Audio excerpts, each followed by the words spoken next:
Boa noite, irmãos, amigos.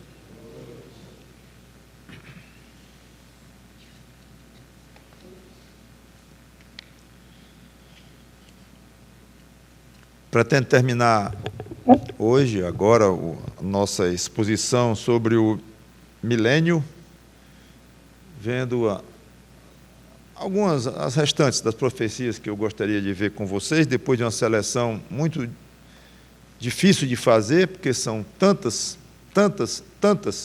as passagens que falam, que é difícil editar ou escolher. Mas, tudo bem, vamos ver se, então, continuar vendo situações, ou terminar de ver situações ainda não ocorridas, ou ocorridas apenas em parte, especialmente com Israel, e as que foram cumpridas em parte, e as totalmente, foram de modo literal, que lá acontece alguma figura e tudo, mas facilmente percebível que é uma figura, e geralmente, sempre uma figura é uma figura de algo literal.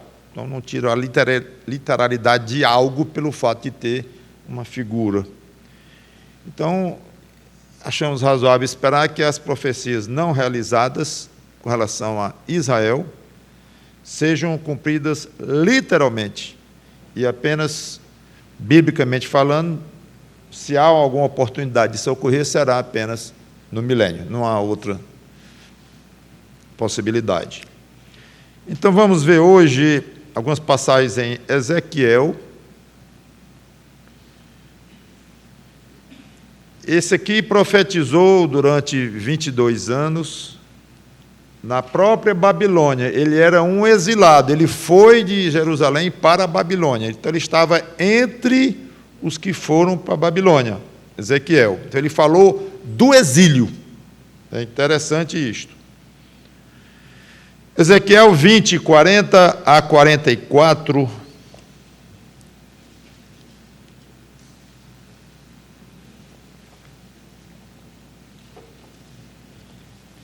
Livro de Ezequiel, do profeta Ezequiel, capítulo 20,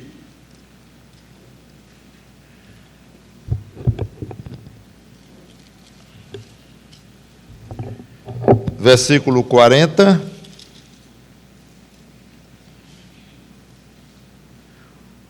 Porque no meu santo monte, no monte alto de Israel, diz o Senhor Deus, ali toda a casa de Israel me servirá.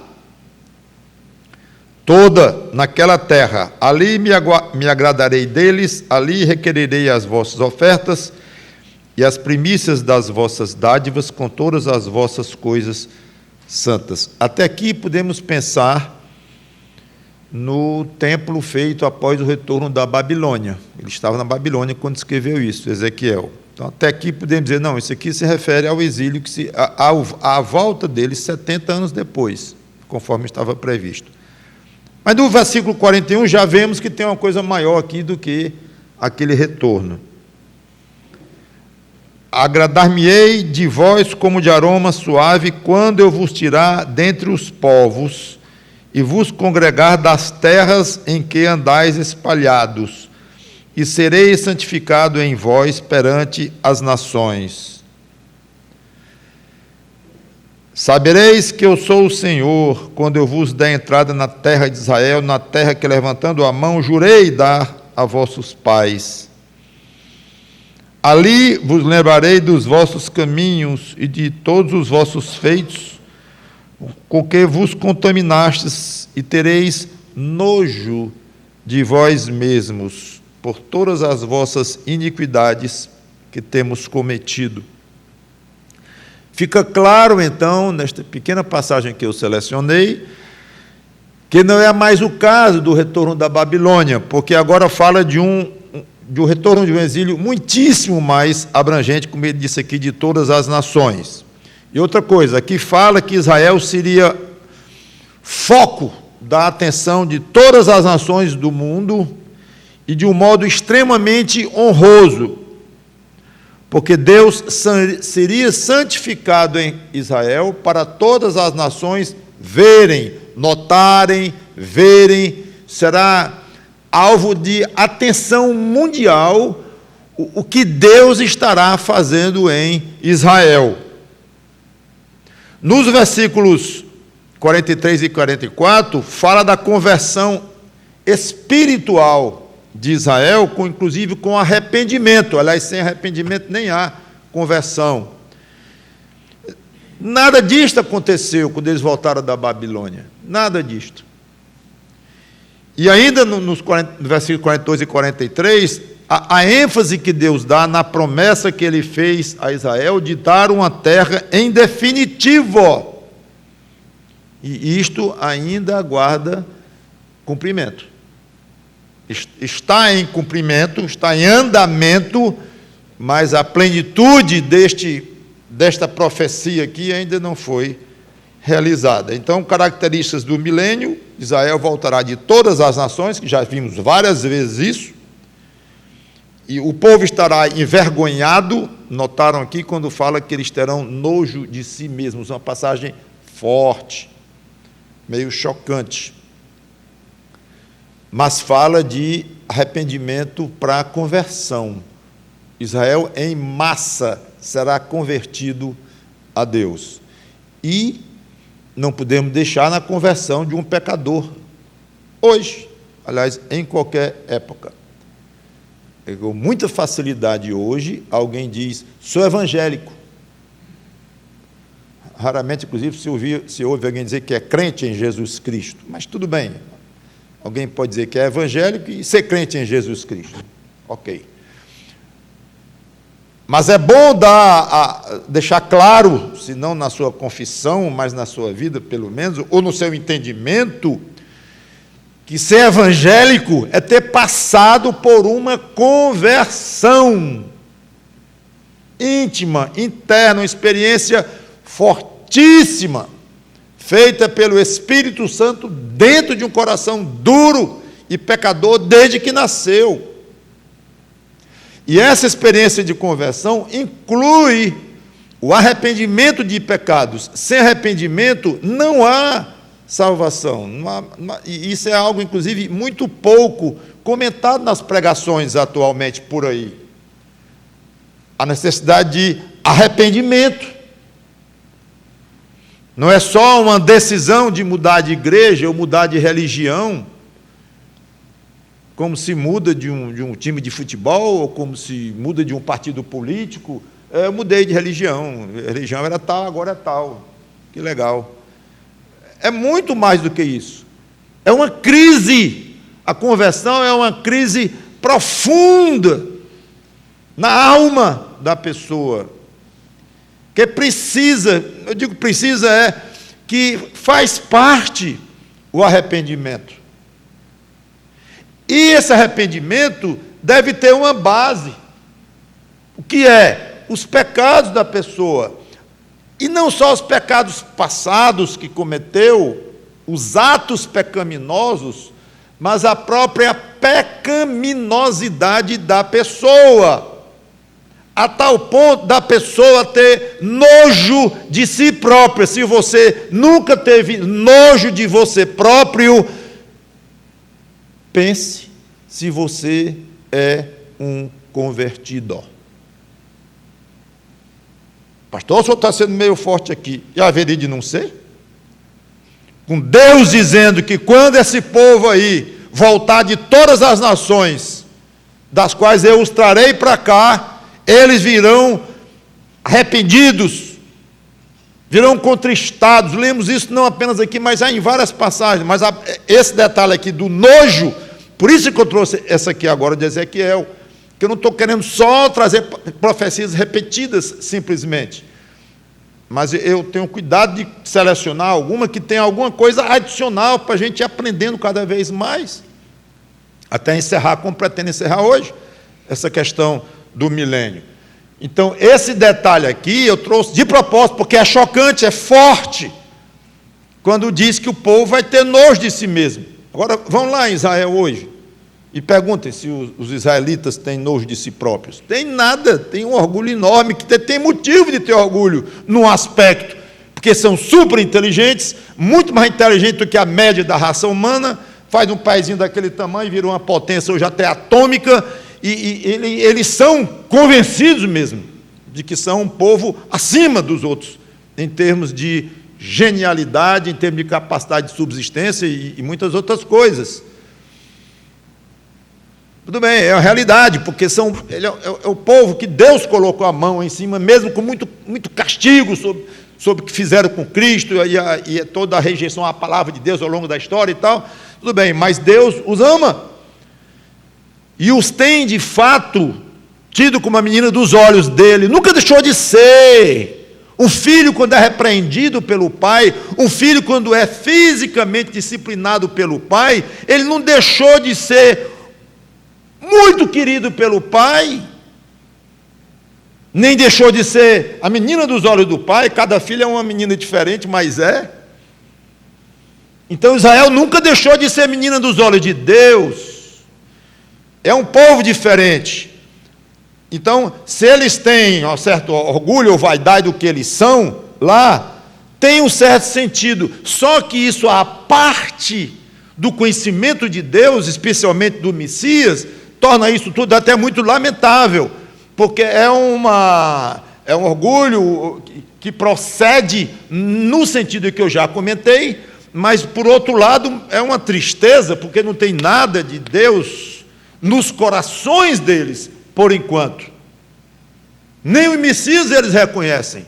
Então, é uma pena, por mais inteligentes, geniais, e o país está ficando cada vez mais rico, progresso material, progresso na agricultura, progresso em tudo, transforma pântanos em áreas altamente férteis, é uma coisa espetacular que acontece lá.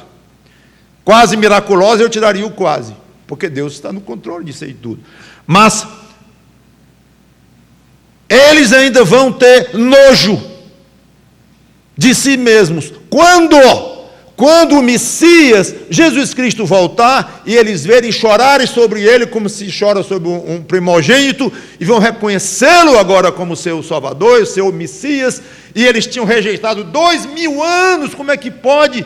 E vão chorar, vão se arrepender, vão passar por uma crise profunda, espiritual, e vai dizer: que povinho nós somos, inteligentes, geniais, ricos, isso, aquilo, mas um povo que não reconhece o seu próprio Deus. Isso é lá povo, e que não reconhece o seu Messias, que deu a vida por nós numa cruz, Jesus. Jogamos fora o ministério dele. Que coisa horrorosa! Isso é nojo de si mesmo, e é o que deve acontecer com qualquer alma, qualquer pessoa, qualquer ser humano que chega aos pés de Cristo. Se não estiver envolvido um arrependimento profundo e um nojo por si próprio: eu sou pecador, como eu agrido a Deus, eu prometo não agredir mais, eu agrido no dia seguinte, ou ainda antes de chegar à noite, sou um pecador, que coisa horrível, e eu magoei minha mulher de novo, meu marido de novo, como é que pode? Decepcionei de novo os meus amigos, estou novamente aqui arrependido do que eu fiz, como é que pode?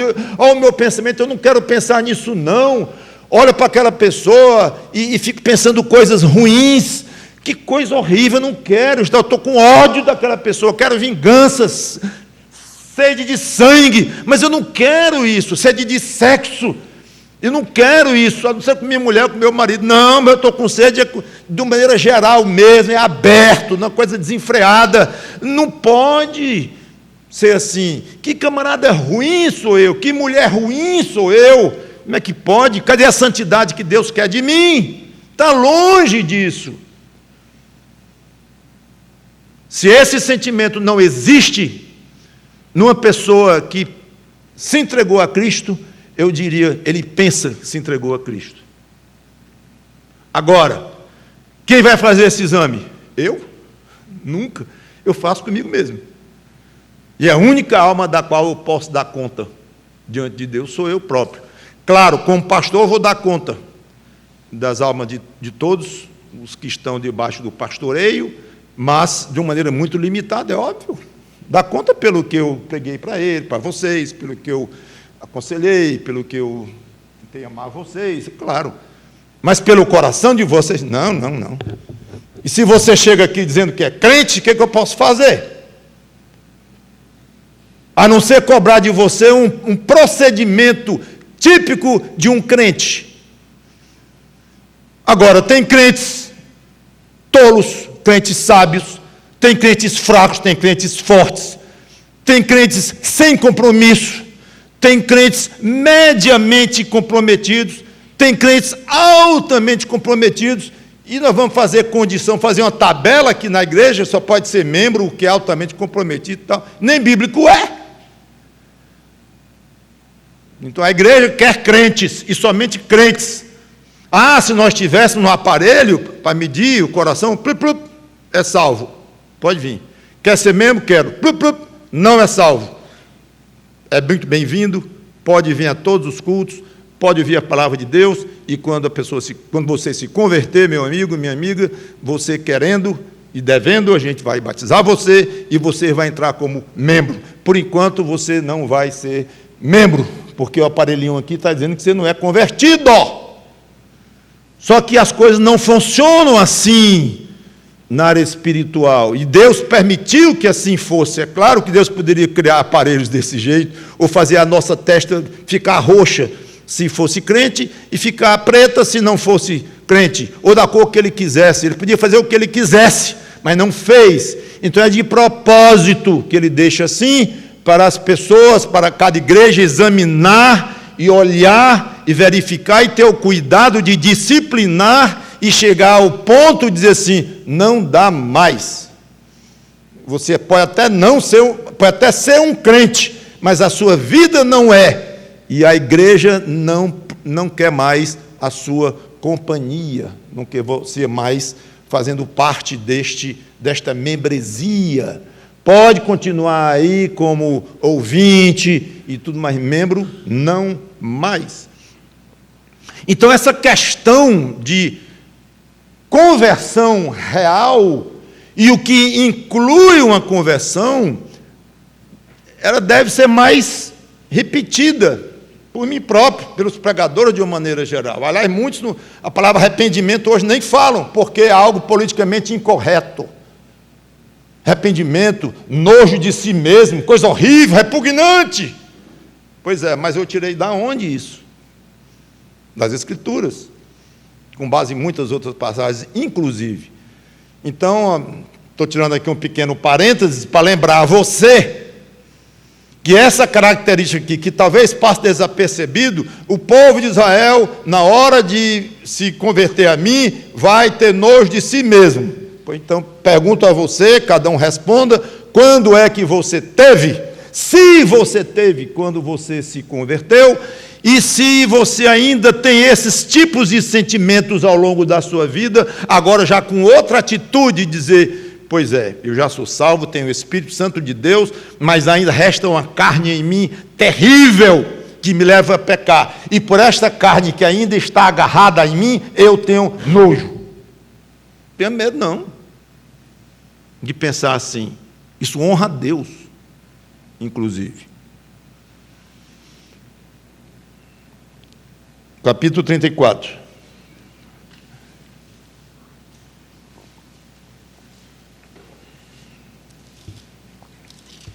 Ainda em Ezequiel. 33, 23 em diante. 34, 23. Suscitarei para elas um só pastor, e ele as apacentará. O meu servo Davi é que as apacentará, e ele lhes servirá de pastor.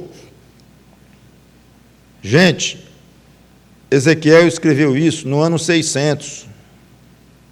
Davi tinha morrido há 400 anos.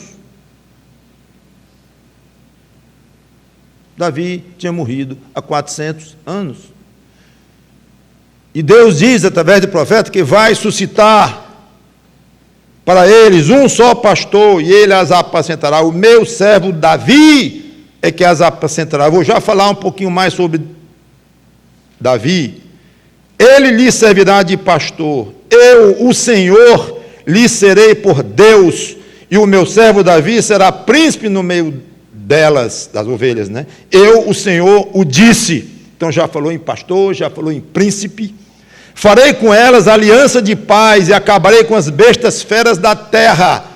Lembra do leão que ia se deitar com o cordeiro? A criancinha que ia brincar com a serpente, lá de Isaías? Olha aqui de novo.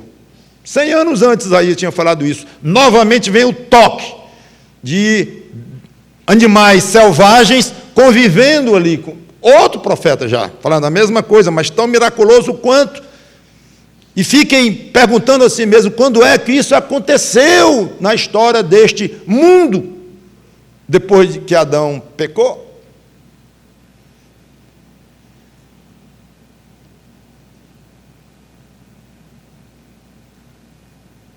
As bestas feras, onde é que estão? 34, 23 e 31. Farei com elas aliança de paz e acabarei com as bestas feras da terra. Seguras habitarão no deserto e dormirão nos bosques. As bestas feras da terra não, as ovelhas, que ele está falando das ovelhas. Tranquilas.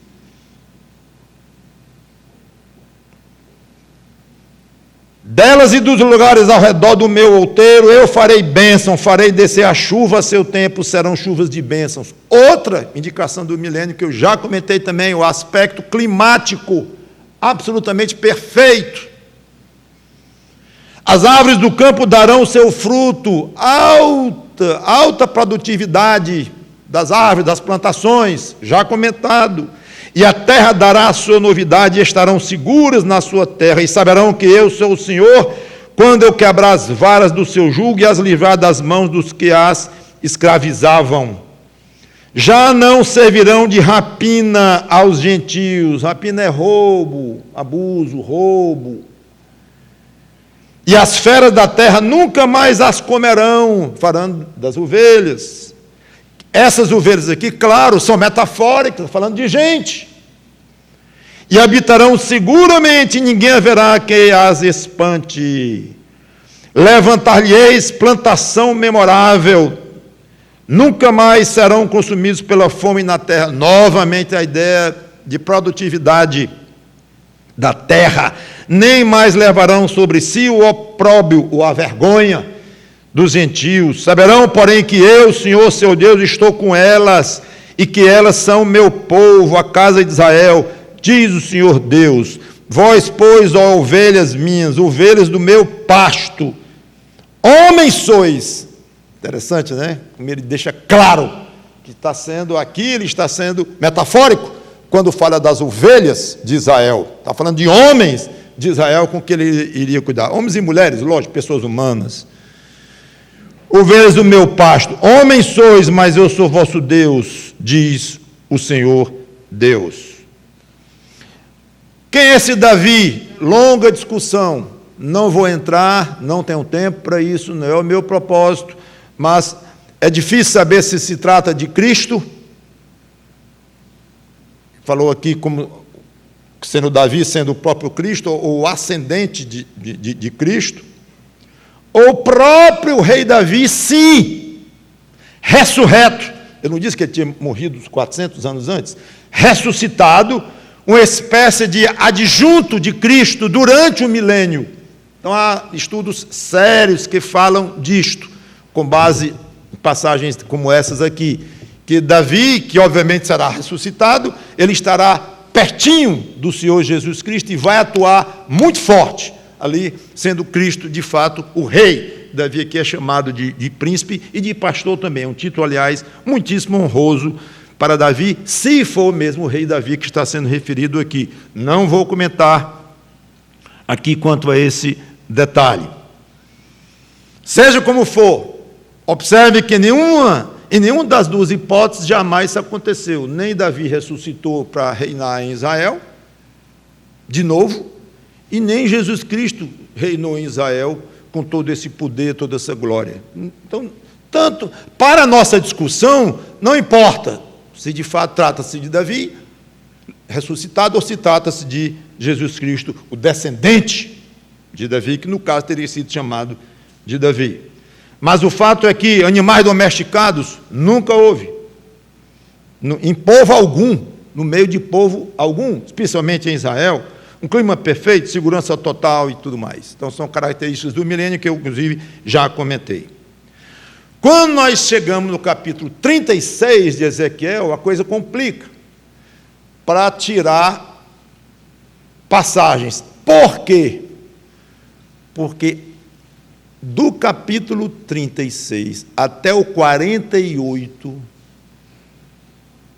tudo fala do final dos tempos, tribulação, volta de Cristo e o milênio. Tudo. Então, como é que nós vamos tirar uma passagem? Eu vou ler entre vocês aqui 8 capítulos, 12 capítulos. Não vou ler, não tenho condição. Capítulo 36 deixa claro uma restauração profunda de Israel, de tal magnitude que nunca ocorreu em momento algum da história de Israel. Capítulo 37 fala da famosa visão dos ossos secos que reviveram. Vale a pena um dia eu trazer uma pregação que eu tenho feito já, muito tempo atrás, sobre o capítulo 37, que fala da ressurreição espiritual, do reavivamento espiritual de Israel, na visão dos ossos secos. Isaías 37, famosa profecia, muito conhecida. E, engraçado, o pastor fala que isso aqui é famoso, isso aqui é, para mim, nunca vi nem falar. Isso deve servir para você de alguma coisa. Visão dos ossos secos, a famosa profecia dos ossos secos. Eu lá ouvi falar de profecia de ossos secos, pois você está sendo um estudante muito fraco da Bíblia. Muito fraco. Crente que tem, pelo menos, sei lá, 2 anos de crente, 3, eu não tenho uma tabela para dizer, né? Mas se você não passou por Ezequiel 37 e nunca ouviu falar dos ossos secos, dos quais ele falou, está estudando pouco, irmãozinho.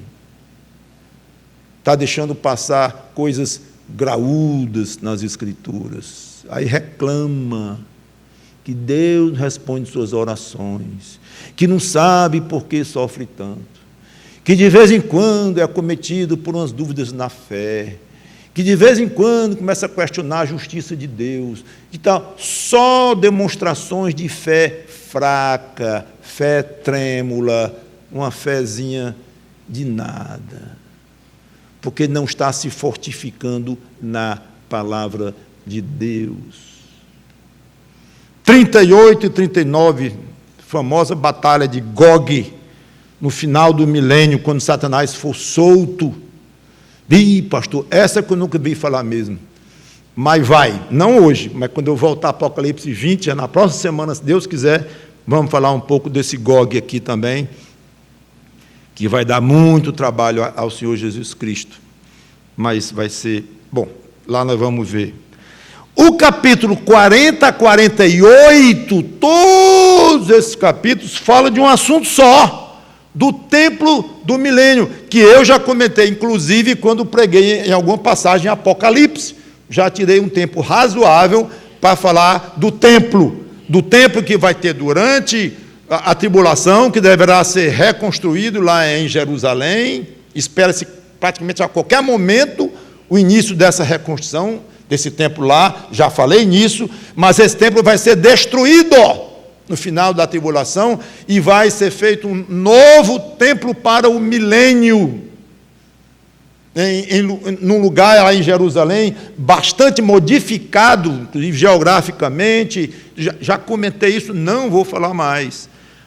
Mas o fato é que Isaías 40 a 48 fala o tempo todinho disso. Aí, os que não creem no milênio literal de Cristo dizem assim, não, tudo isso aqui é figurativo. Tudo. E aplica-se espiritualmente à igreja. Pronto. É fácil. Eu já disse uma vez para vocês, aliás, mais uma vez, é muito fácil eu dizer que sou japonês. Sou japonês. Pastor Mauro não é japonês, sou. Tá bom. Então é fácil dizer o que você quiser dizer. É fácil dizer que é crente, que é evangélico, que é salvo. Diga, à vontade. Agora, seria bom ter uma certa responsabilidade naquilo que está dizendo. Então, é muito fácil dizer. Não, aqui, esses 10 capítulos, 12 capítulos, tudo isto aqui tem nada a ver com literalidade, porque não se cumpriu, e Deus não é Deus de cumprir, prometer e não cumprir. Então é claro que isso será cumprido, não em Israel, povo, mas na igreja já está sendo cumprido, metafórica, espiritualmente e tal. Tudo bem, podem dizer, mas não contam absolutamente com, pelo menos, o meu apoio e de muitos outros que não creem desta forma. Eu tirei, deixa eu ver aqui, 2 passagens mais em Ezequiel para comentar. Aí vou passar para Miqueias, uma passagem só, e Zacarias, e encerrar. Ezequiel 37, a famosa profecia dos ossos secos. Espero que você não esteja vendo a hora de chegar em casa e ler, para nunca mais o pastor dizer que você não sabe a profecia, só que não sou eu que estou dizendo, é você próprio, no caso. E não sou eu que vou ler agora, um dia eu posso até pregar sobre ela inteiro, mas só os versículos 12 a 14, é a explicação da famosa visão dos ossos. Ezequiel 13, 12 a 14. Porquanto profetiza e diz-lhes, assim diz o Senhor Deus, eis que abrirei a vossa sepultura. Ele está aplicando para Israel o que Ezequiel viu como ossos literais que estavam secos e se levantaram e foram recebendo ligações e tendões e ligamentos e carne, e depois se tornaram pessoas. É belíssima a visão. Então Deus agora aplica isso. O que quer dizer isso? Eis que abrirei a vossa sepultura e vos farei sair dela, ó povo meu, e vos trarei à terra de Israel. Sabereis que eu sou o Senhor, quando eu abrir a vossa sepultura e vos sair dela, ó povo meu. Porém em vós o meu espírito, e vivereis, e vos estabelecerei na vossa própria terra. Então sabereis que eu, Senhor, disse isso e o fiz, disse o Senhor. Então, ressurreição espiritual de Israel como povo, que não passou nem perto de acontecer isso no retorno da Babilônia, e o retorno à terra prometida. Pulando agora, ainda no 37, do 21 ao 28, eu fiz questão de trazer essa passagem, porque fala numa coisa que não falamos nenhuma vez ainda nas profecias todas que lemos até aqui, apontando para o milênio. Está aqui no 21, Ezequiel 37, 21 em diante. Diz-lhe, pois, assim diz o Senhor Deus, eis que eu tomarei os filhos de Israel de entre as nações para onde eles foram, as nações, no plural, que é como acontece hoje. Ainda estão... Eu já falei que metade da população de judeus já está na Terra Prometida, vendo o cumprimento dessa profecia sendo feita, já há 100 e poucos anos começou a ser feita, já tenho explicado isso, e metade ainda reside e mora e vive em países espalhados pelo mundo inteiro, ainda hoje. Então, de entre as nações para onde eles foram dando a ideia de algo, um espalhamento muito largo. E os congregarei de todas as partes. É como se Deus não perdesse a oportunidade para dizer o quão grande vai ser esse reajuntamento. E os levarei para a sua própria terra. Farei deles uma só nação na terra, nos montes de Israel, e um só rei será rei de todos eles. Nunca mais serão duas nações. Nunca mais. Para o futuro se dividirão em 2 reinos. Lembram? Reino do Norte, Reino do Sul. Reino do Norte foi conquistado pela Síria e exilado. Para onde? Não se sabe direito. Quando veio Nabucodonosor, o babilônico, e exilou o povo, 100 e tantos cento e poucos anos depois, nós sabemos precisamente para onde Nabucodonosor levou o povo. Babilônia. Mas o da Assíria é meio confuso, não é nem confuso, é meio vago. O que ficou dos que foram do rei do norte, que foram embora? 722 a.C.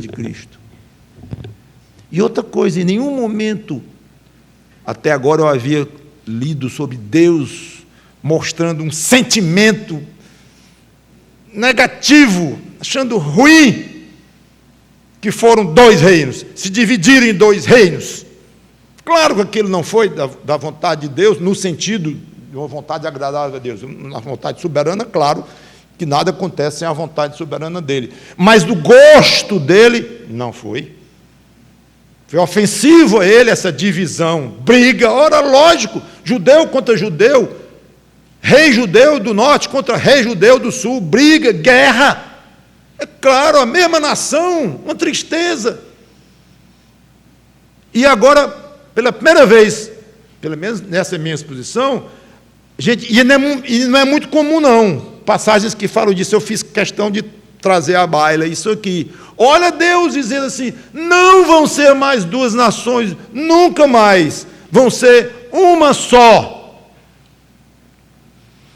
Muito interessante. É um detalhe espetacular isso aqui. Nunca mais serão duas nações e tal. Nunca mais se contaminarão com seus ídolos, nem com suas abominações, nem com qualquer das suas transgressões. Livrá-los-ei de todas as suas apostasias em que pecarem e os purificarei. Assim eles serão o meu povo e eu serei o seu Deus. O meu servo Davi reinará sobre eles. De novo aquele assunto. Todos eles terão um só pastor, andarão nos meus juízos, guardarão os meus estatutos e os observarão. Obediência profunda de Israel reunido, obediência a Deus.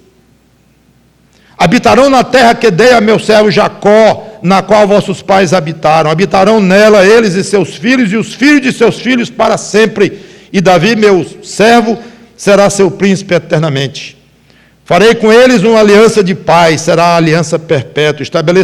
Estabelecê-los-ei e os multiplicarei, porei o meu santuário no meio deles para sempre.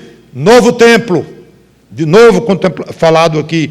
O meu tabernáculo estará com eles, e eu serei o seu Deus, e eles serão o meu povo. As nações saberão que eu sou o Senhor, que santifico Israel, quando o meu santuário estiver para sempre no meio deles. Nada parecido aconteceu na história. O exílio do norte nunca teve um retorno claro e formal.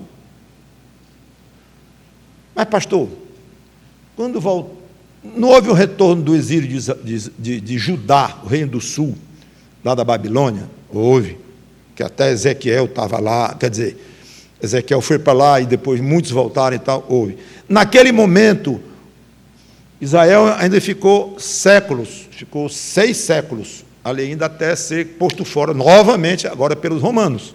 Mas não ficaram 6 séculos ali, então Deus não já tinha reunido o povo lá, isso já foi cumprido durante 6 séculos? Resposta, não. Porque quem voltou foi o povo de Judá e Benjamim, que constituíam, as tribos que constituíam o reino do sul. Claro que ao longo desses anos, muitos que tinham ido embora do reino do norte pela Síria, podem ter voltado, devem ter voltado, mas não de uma maneira tal que Deus disse assim, agora sim, eu trouxe o meu povo de todas as nações para onde eu os espalhei e vou trazer todos para esta terra, e aí estará encerrada a questão de 2 povos, como se até hoje não tivesse sido, e nem foi, de fato.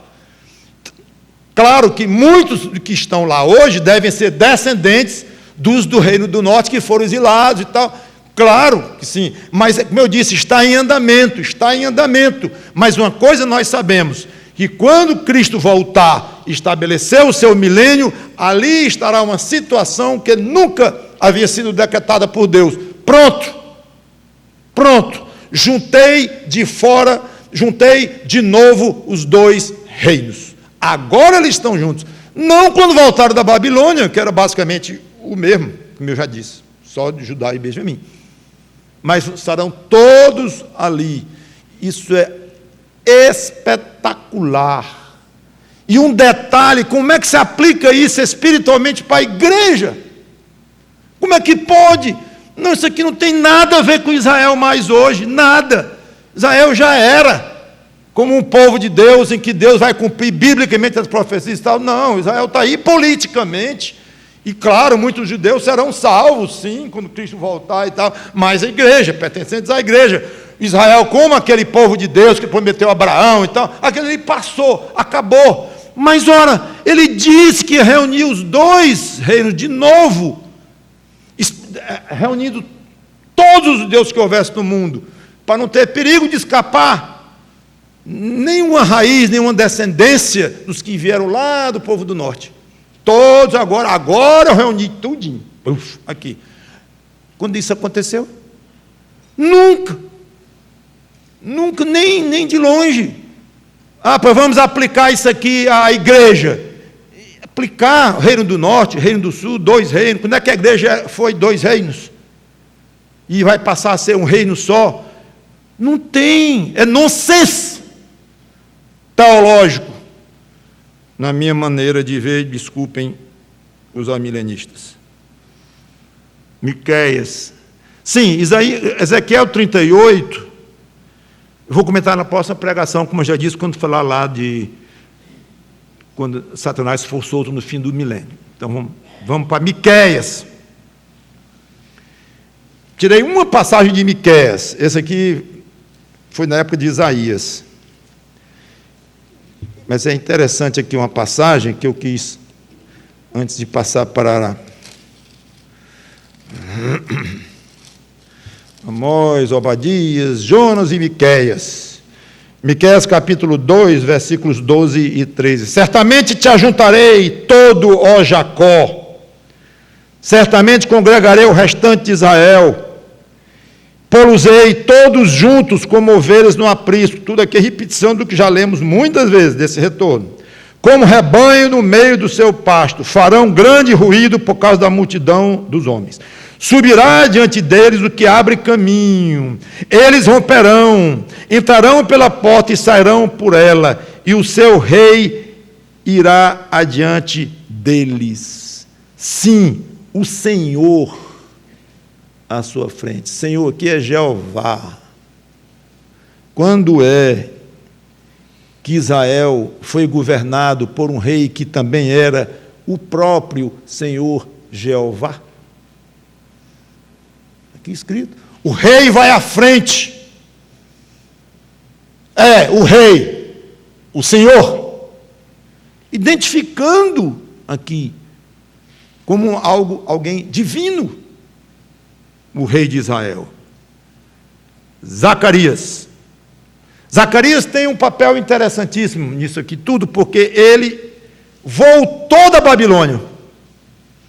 De todos esses profetas que eu tenho comentado, Zacarias voltou da Babilônia.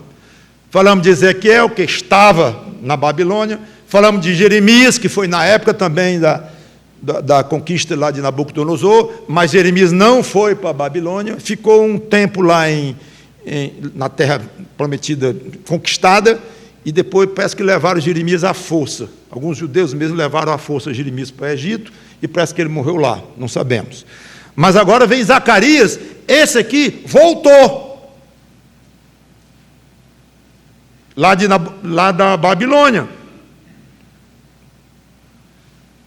Agora, ele só voltou a profetizar, começou a profetizar 19 anos depois que ele voltou para Jerusalém, exortando o povo a que construísse ou terminasse de construir o templo e que o povo fosse mais fiel a Deus e tal. Ou seja,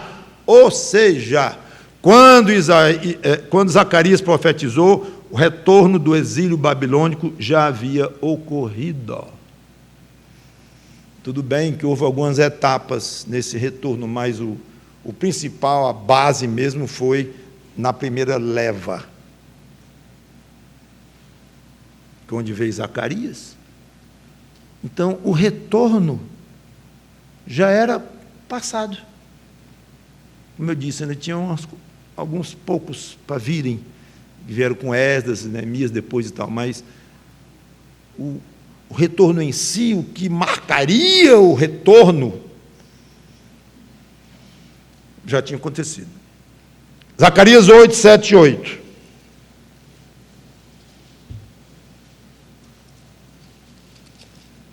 E assim estamos nos despedindo dessa exposição sobre o milênio nos profetas do Velho Testamento.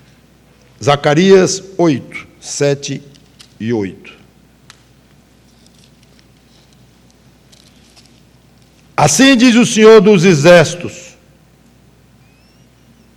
eis que salvarei o meu povo, tirando-o da terra do Oriente e da terra do Ocidente.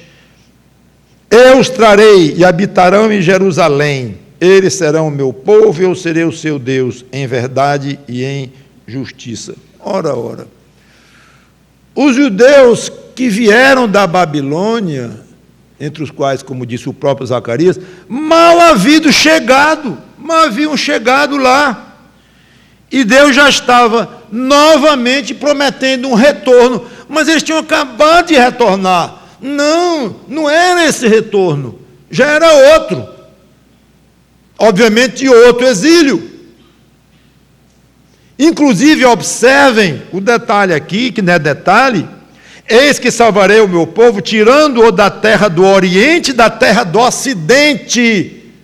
Quando ele fala Oriente e Ocidente, ou Leste e Oeste, ele está se referindo ao mundo inteiro, como em muitas outras passagens, como eu já li, todas as nações, de todas as nações. Então não era mais o exílio babilônico que estava aqui em vista, mas um outro retorno do Ocidente e do Oriente. Cadê? Versículos 22 e 23 ainda de Zacarias 8. Virão muitos povos e poderosas nações buscar em Jerusalém ao Senhor dos Exércitos e suplicar o favor do Senhor. Atitude espiritual dos gentios, de poderosos gentios, que vão lá em Jerusalém buscar apoio, ajuda do Senhor lá. Gente, gentil hoje quer eliminar Israel, pelo menos muitos. Por muito favor, aparece um país gentil que apoia Israel e ajuda. Mas muitos países gentios querem eliminar, destruir, tem horror a Israel. Aí está aqui Zacarias. Deus está dizendo que ainda virão muitos poderosos da terra a Jerusalém, destruir Jerusalém. Não, já é outra época, que vão lá destruir, na época da tribulação, tentar destruir, né, com o anticristo e tudo. Mas já na época do milênio, não, estará passado. Agora eles vão lá reconhecer que há um Senhor, que há alguém muito especial reinando em Jerusalém, poderosíssimo, tomando conta do mundo inteiro nas mãos, e vão lá pedir ajuda, clamar a Ele, ou porque querem, ou motivados talvez por necessidade, ou um misto de cada um. Mas é muito curioso isso aí. Assim diz o Senhor dos exércitos, 23 agora, Zacarias 8, 23. Naquele dia sucederá que pegarão 10 homens de todas as línguas das nações, pegarão sim na orla das vestes de um judeu para espancá-lo, como fazem há 2000 anos nas perseguições, nos pogroms por aí tudo. vão pegar na hora do judeu 10 homens, vão pegar na orla da veste de judeu e lhe dirão: iremos convosco, porque temos ouvido que Deus está convosco. Me leve com você. 10, pegando, e ele, porque eu pulei aqui, ele repete: naquele dia sucederá que pegarão 10 homens de todas as línguas das nações. Pegarão sim, repete a ênfase, vão pegar na orla das vestes de um judeu. Isso não tem nada a ver com Israel, isso é para a igreja, espiritualmente falando. Como? Vão pegar na manga do judeu e dizer: me leve para Jerusalém, você é de lá, você é judeu lá, você agora tem um rei lá, chegou a hora lá, eu quero ir porque Deus está lá, como ele diz aqui, Deus está convosco, eu quero ir lá, me leve, eu quero conhecer esse Deus, mostrando inclusive uma atitude espiritual. Como eu disse, pode ter motivo espiritual, político, para as autoridades querer lá. A autoridade é para a gente desconfiar sempre. Mas vai haver uma conversão de gentios ao redor do mundo inteiro. Então, se os políticos vão chegar lá com interesse, muito provavelmente lá vão se converter. Quando virem Jesus Cristo, quando entrarem em contato com Jesus Cristo, já não forem lá para lá convertidos, não sei, mas olhe como Cristo será um imã, puxando, atraindo, não só os judeus de todas as nações, mas os gentios, muitos irão para lá, poderosos e pessoas simples, agarradas na veste do judeu. Me leve, me leve, me leve, por favor, me leve. Irmãos, é impressionante. Zacarias 9:9. Alegra-te muito, ó filho de Sião, famosa passagem. Alegra-te muito, ó filho de Sião, exulta, ó filho de Jerusalém, eis aí te vem o teu rei, justo e salvador, humilde, montado em jumento, num jumentinho, cria de jumenta. Isso foi cumprido? Foi literalmente em Jesus Cristo. Vocês sabem, está lá em Mateus 21:5, João 12:15, que eu nem vou ler, porque vocês conhecem as passagens todas. Eu vou perguntar de novo e responder de um pouquinho diferente. Foi cumprido isto aqui? Mais ou menos. Mais ou menos. De uma maneira assim mais superficial e sem muito aprofundamento, claro que foi. Porque está lá em Mateus, Jesus entrou montado no jumentinho lá em Jerusalém. Foi totalmente cumprido, um momentinho. Quem foi que entrou montado no jumentinho em Jerusalém? Digam aí quem foi que entrou. Não estou ouvindo. Não. Também foi, mas além disso, eu quero ver outra coisa. Vocês que adivinham o que eu quero ouvir, né? Vejam a passagem. A passagem fala em Jesus Cristo. Aqui a passagem de Zacarias. Quem é que Zacarias fala que vai entrar? Rei! O rei vai entrar em Jerusalém. Então, quando é que Jesus Cristo foi rei, efetivamente rei em Jerusalém? Nunca! Então não foi cumprido totalmente, começou a ser cumprido quando ele entrou lá, pouco tempo depois ele estava morto, pendurado numa cruz, aí ressuscitou, aí voltou para o céu. E aí, Zacarias? Tudo bem, a entrada parabéns, Zacarias, porque a entrada no jumentinho foi cumprida de uma maneira fantástica. Quanto? 500 e tantos anos depois, espetacular. Jesus de Nazaré, poderoso, Jesus Cristo, Filho de Deus, entrou, não tem dúvida, Salvador dos cristãos, Salvador do mundo, que convida todos para vir até Ele, os cristãos vão. Mas Zacarias, você não falou que Jesus de Nazaré, filho de Maria, ia entrar em Jerusalém montado num jumentinho?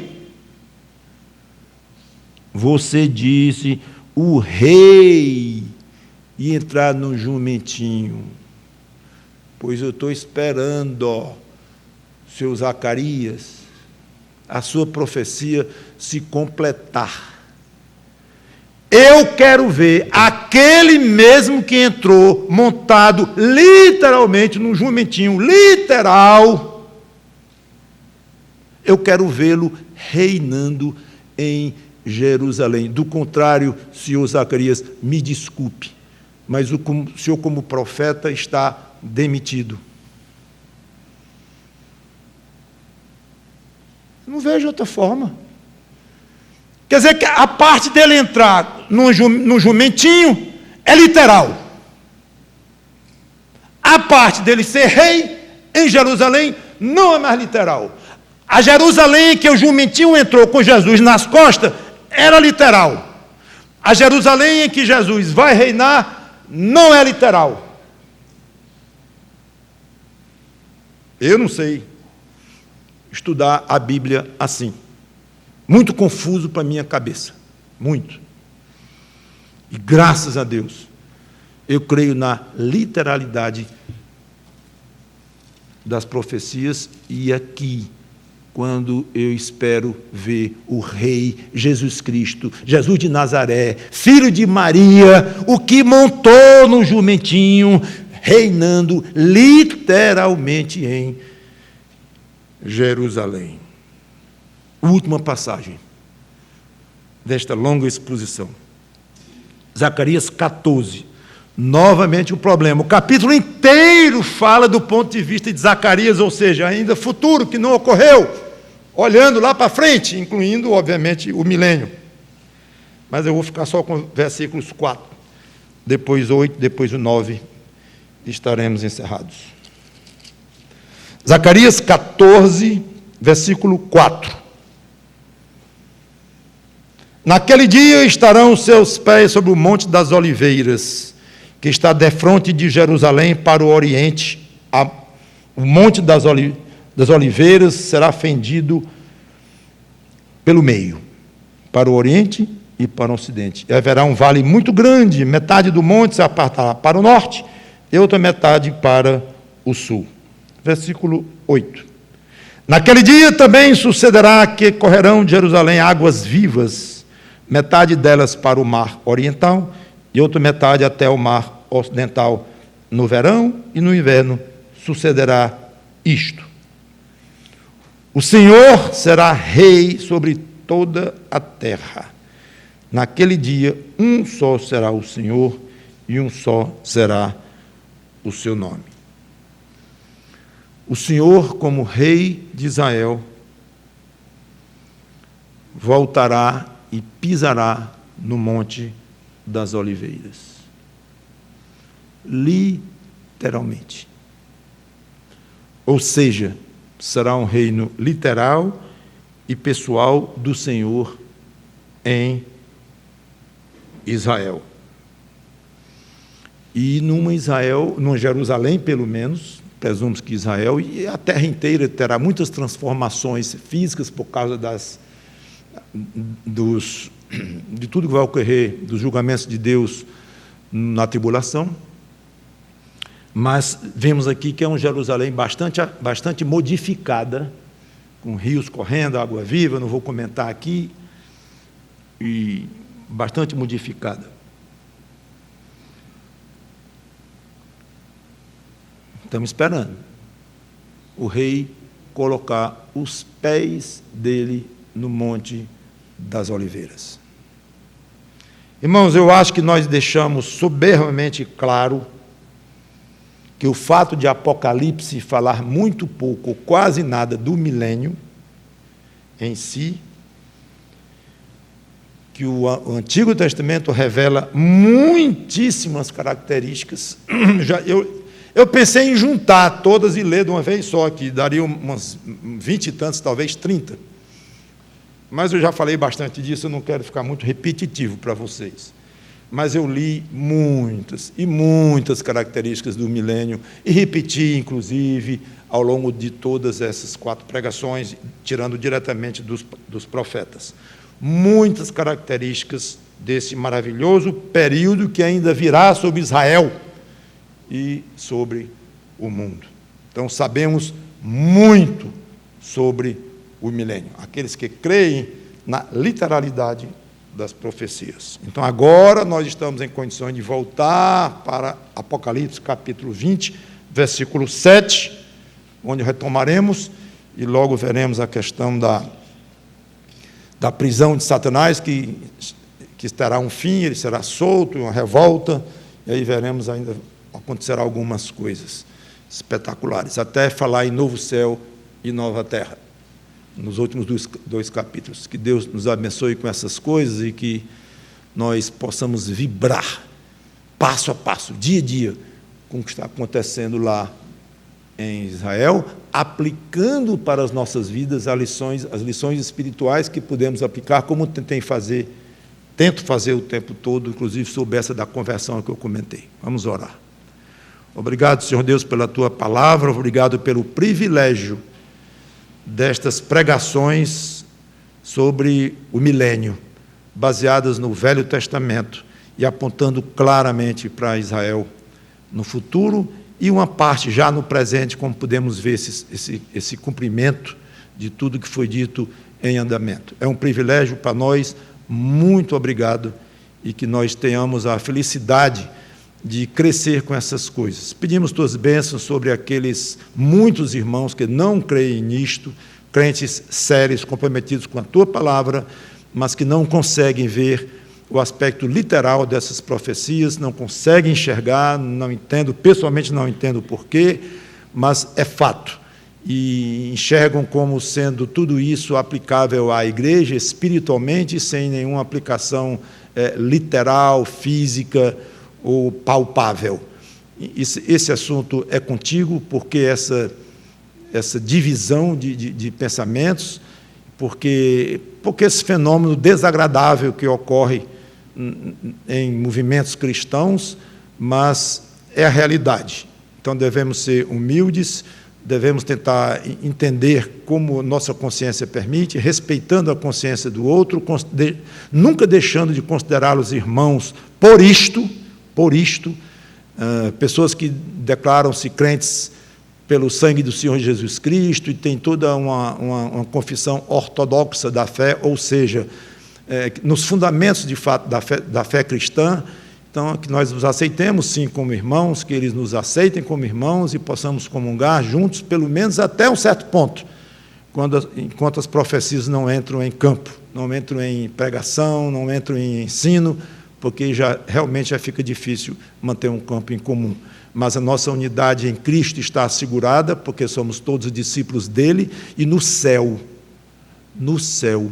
seremos um só rebanho e um só pastor. E quando eu digo no céu, inclui no milênio, mesmo que no milênio vai haver desobediência ao longo e especialmente no final, mas uma nova revolta do diabo, mas Cristo vai dominar tudo, e depois novo céu e nova terra, um só rebanho, um só pastor, para a honra e glória do Senhor Jesus Cristo. Em nome dele te pedimos e agradecemos.